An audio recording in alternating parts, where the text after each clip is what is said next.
Hello and welcome to Zarcat Reviews. Today I'm very excited to be reviewing this monster 75-inch Super UHD 4K TV from LG. This is the 75UH85 model.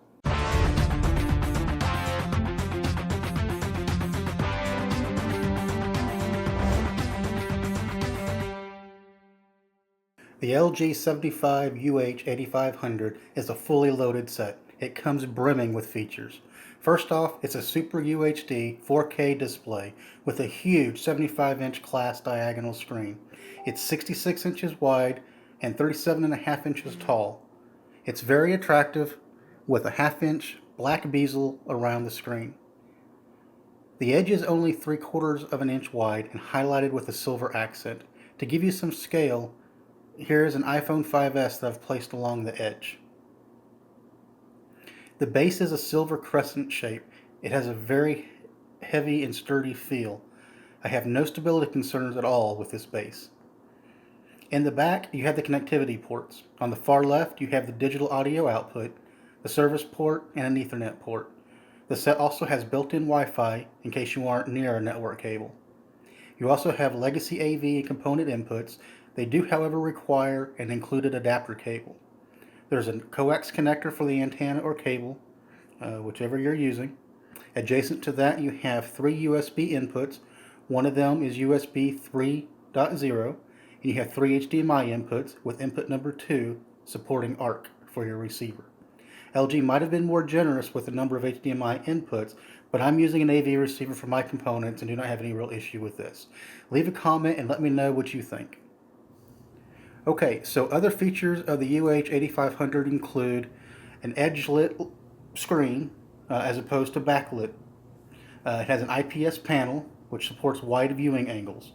A VA panel is more common, but it does lose picture fidelity as you become off-center and go to the left or to the right. The trade-off is that the IPS panel can't produce as deep a black as the VA panel can, but it has better off-axis viewing. You can go further to the right, further to the left without losing any image fidelity. It does have the lower contrast ratio, like I said, which results in a less dark black, but in most cases you may not even notice this during normal viewing. It does also have WebOS 3.0 and Passive 3D. Passive 3D is a major selling point for me as I prefer the passive versus active 3D format. LG is one of the few manufacturers still offering passive 3D. Sets with 3D support at all are becoming more and more rare. Both Samsung and Vizio no longer offer 3D with their 2016 models. The LG also supports HDR, which is a high dynamic range, not the same as HDR in photography. It has a different function in television. So what does HDR do? In a nutshell, it provides brighter highlights, blacker blacks, and greater color depth. Unfortunately, there is a bit of a format war with HDR today. However, you won't be left out in the cold with this set. LG included support for both formats. That includes HDR10 and also supports Dolby Vision. Okay, let's take a look at the interface of the TV. LG uses the WebOS version 3, and they use what they call the Magic Remote as the interface to WebOS. You can see it's a little different. It's got a directional pad here in the center, and then in the middle of that directional pad you have a scroll wheel.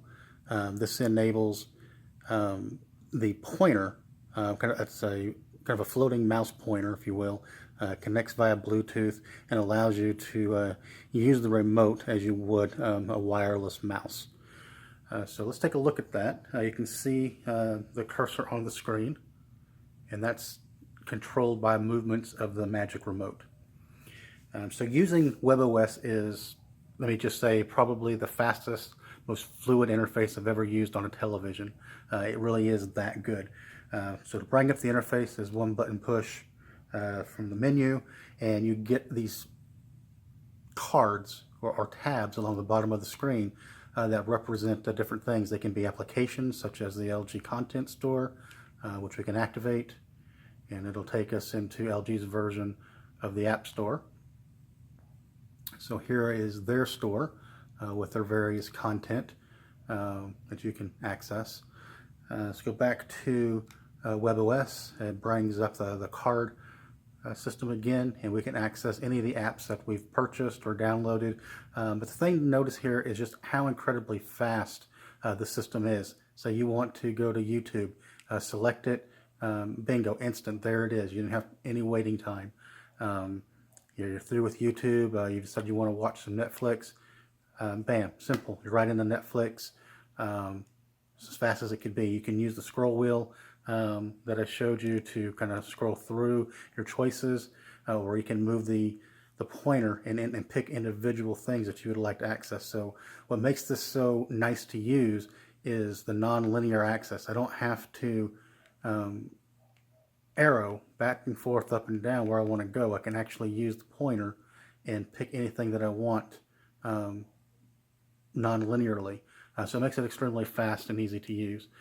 So back into the menu, thing to note here is, unlike most interfaces, you don't actually have to exit the application. You just bring up WebOS and move along to the next task that you want to complete. You don't really have to exit the applications. They kind of just stay running in the background and keep them readily available and able to access. Take a look at some of the features that you've got. Like I said, these cards represent everything. They can be applications. They can be, a channel guide, for example. If you have an antenna and you have it connected, you can get an on-screen guide, and you have access to that. Again, it's non-linear. You can just point the cursor wherever you want and have access to it. Nice information. You can set a reminder. You can't obviously record anything here, but you can set the reminder so that you don't forget to watch something when it comes on. I'm not using this as I am using TiVo, but it's a nice feature to have built in, and I think that if I were using an antenna on the TV, I would enjoy using this.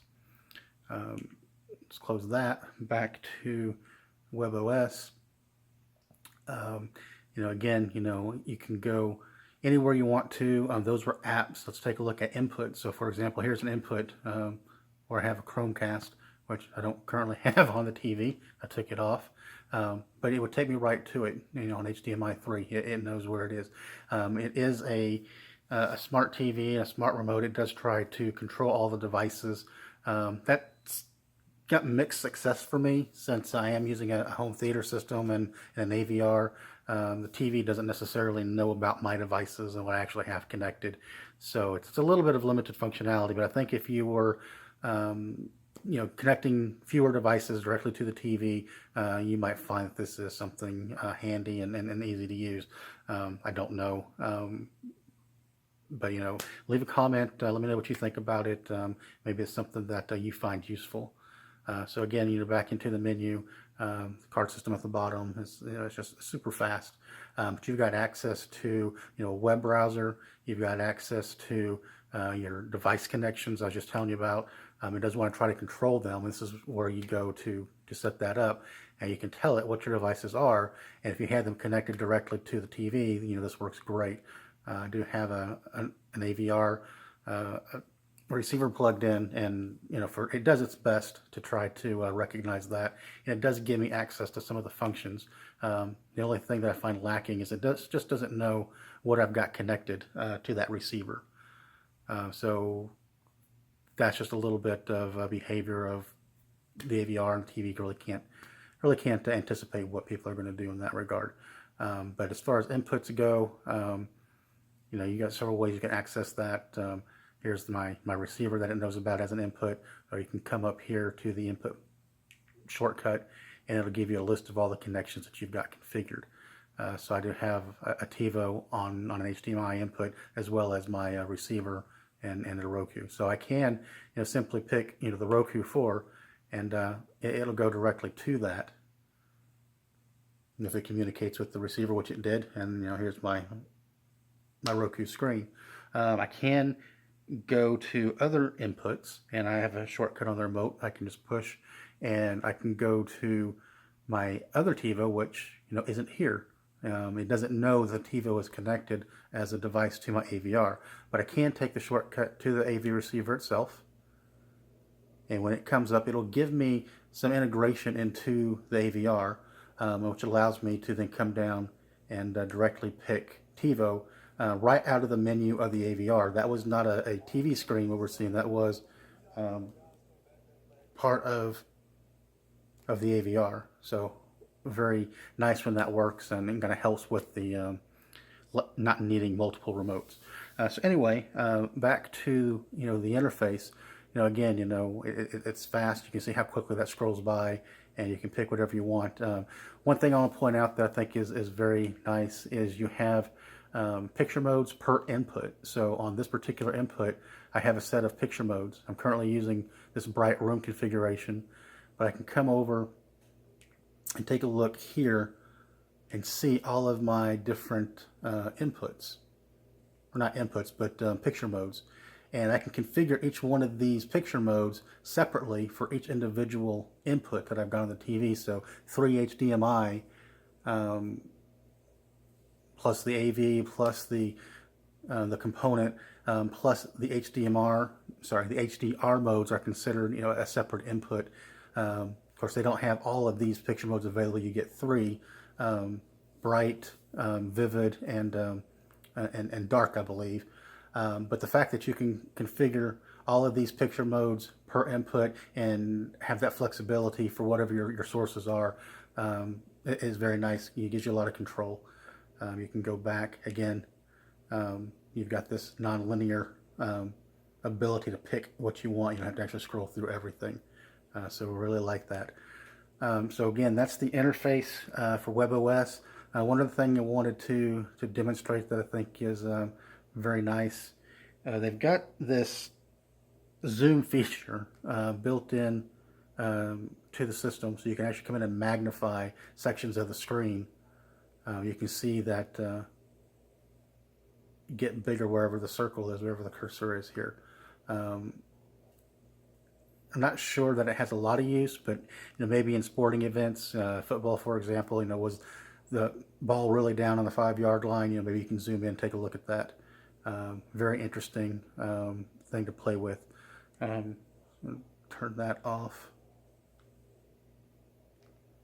Okay, so another feature of the LG set that I think is pretty neat is they have this integration with Gamefly. So you can actually subscribe to this, and you can access and stream PC games or PC applications right on the TV. All you have to do is plug in a game controller to the USB port, and you've got access to a limited catalog from Gamefly to be able to stream it directly on your set. It's kind of a neat thing to do. I have to look into this more. I've only done it a little bit, but like I said, it's a very cool feature. I look forward to trying it out more. Okay, so this has been my review of the LG 75UH8500. If you've enjoyed this video, please click the like button. Don't forget to subscribe to the channel and check back frequently for new reviews and new products.